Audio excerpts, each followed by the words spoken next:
Well, we have many lessons learned in Icehearts.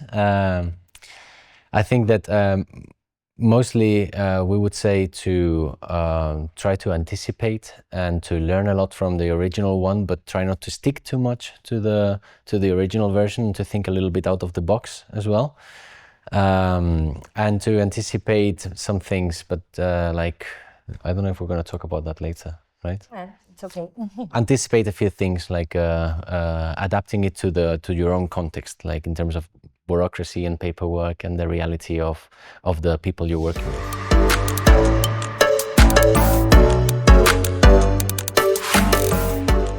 So obviously it's a learning process, but for example, for us in our context, we are working with schools, and we found that one of our biggest challenges was the bureaucracy of trying to work with the school, especially if you're working within school hours.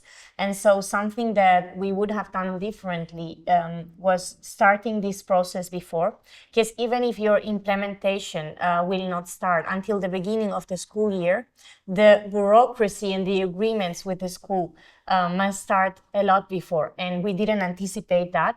We thought it was going to be easier because we have worked with schools before and we work with schools right now, but mostly after hours, so after school hours. And the system changes a lot when you're trying to be in the class. So that's something that would have changed. So if you're starting the implementation at the beginning of the school year, I would say start definitely before the previous school year ends. So before summer, definitely.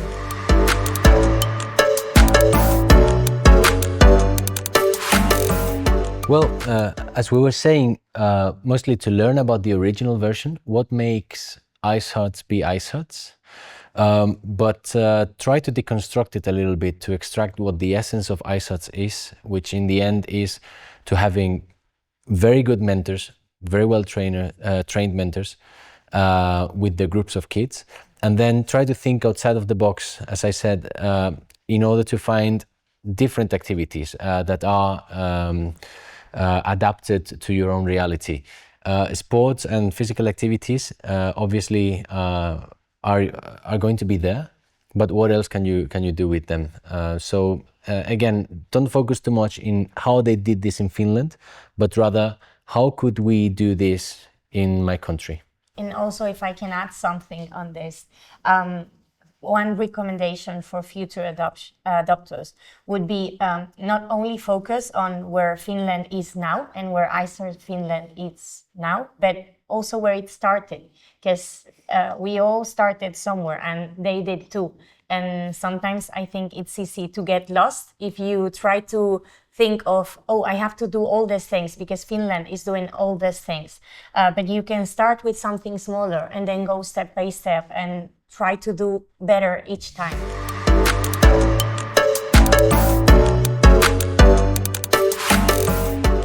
The first thing would be definitely do some in-person trainings.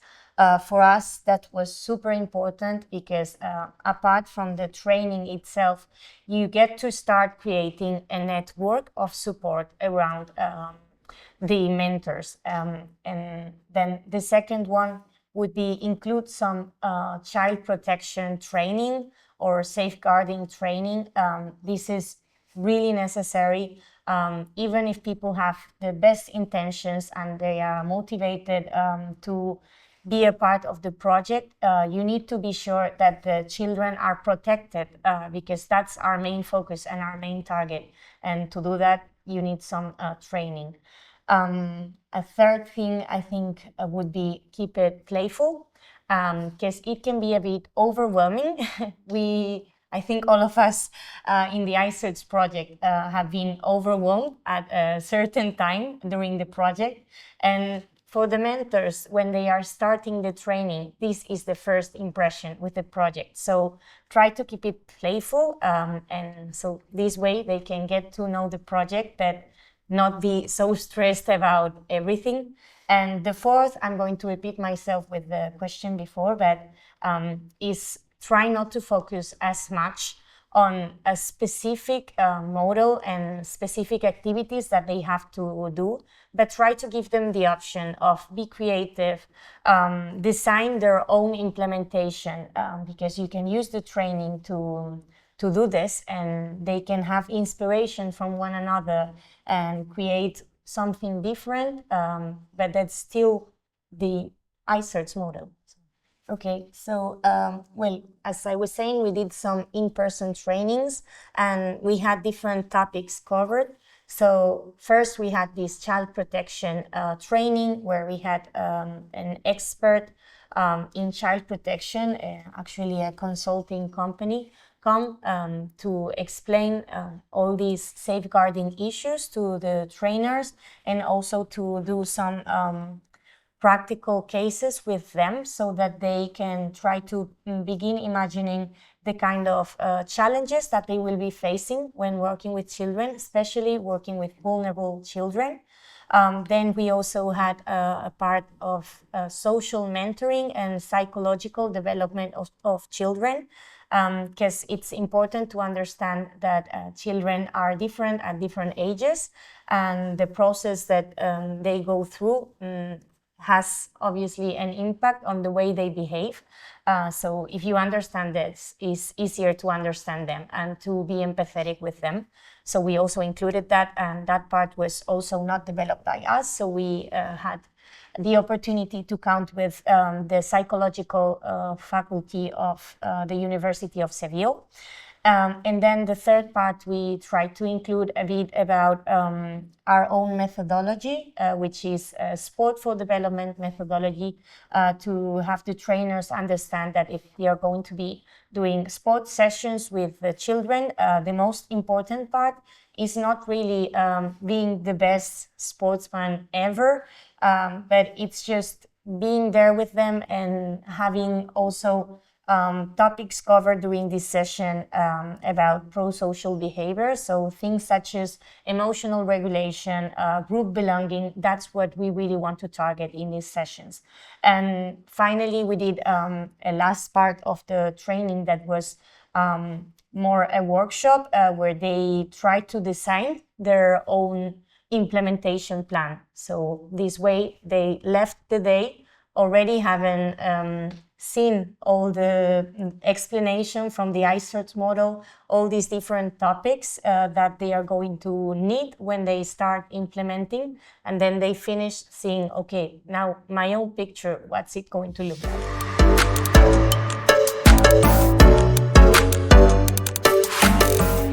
Well, as we were saying, they should definitely go through some sort of situation analysis and needs assessment, which is something that we did and was very helpful. Identifying really like the key questions, like who are the people that we're going to be working with, and this is a top priority, because it's not like we want to have the full picture of what we're going to do exactly, but we really need to know who are we going to be working with, who are going to be our mentors, identify who are the kids, who are their needs, what are the schools. As we said earlier, what do these schools need, what permissions, how can we anticipate? And this is something that could be done through a thorough assessment. And then, just to really try to connect this coordination well with the mentors, so that they don't feel alone through the process, especially at the beginning, because obviously you have to, as you pointed out, you have to make them be curious and open-minded about the implementation, but it's normal to be a little bit lost at the beginning. So providing that support is also important.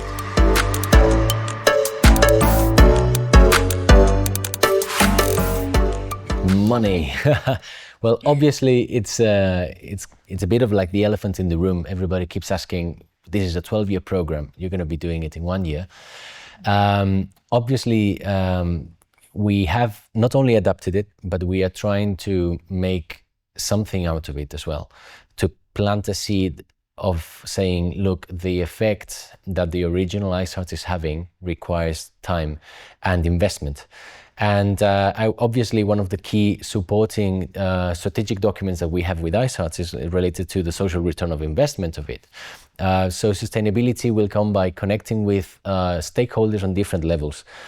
We have to generate social and policy advocacy about these type of programs, about putting children at the center, and then connecting and having meetings with different local authorities that could support the program, who could fund it, who could be interested in promoting it. And obviously, one of the key pillars of this particular testing of the project has to do with the evaluation of it, having an impact assessment, so that we can provide also with data that this is something that is scalable and adaptable to other countries, so that we can keep it sustainable, hopefully for at least 12 years, or at least to complete the full cycle with the child.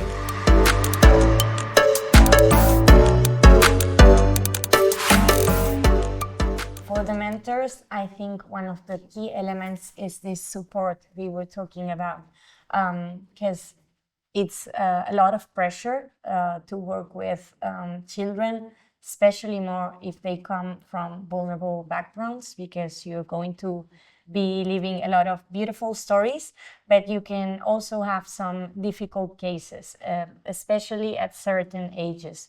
So I think having a support system is very important to maintain the well-being of the mentors. This is something crucial.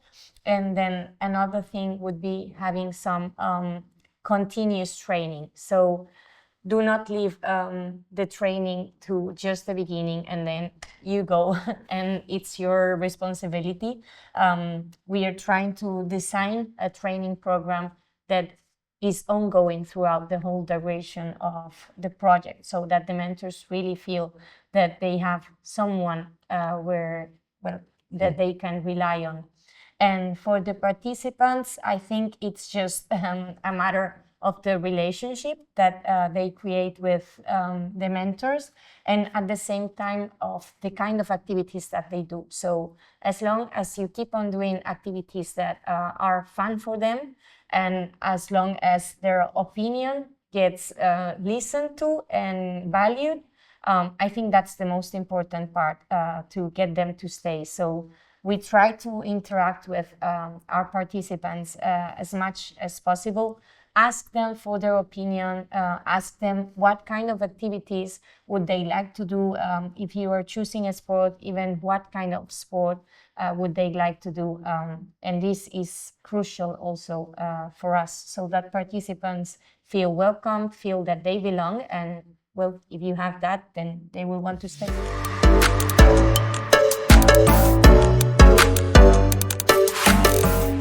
Well, just be confident and trust that, as we said, get the essence of what Icehearts can be, and make the best out of it. Be creative and believe that you can make it, because it really has an impact on different levels. Yeah, I would say something similar. Just take it step by step. I will say to myself, like, if you are starting doing sport today and you are comparing yourself to a pro athlete, then probably you're going to give up on the second day. And that's how I see ourselves compared to Icehearts Finland. So what they are doing is amazing. The project itself, it's amazing too.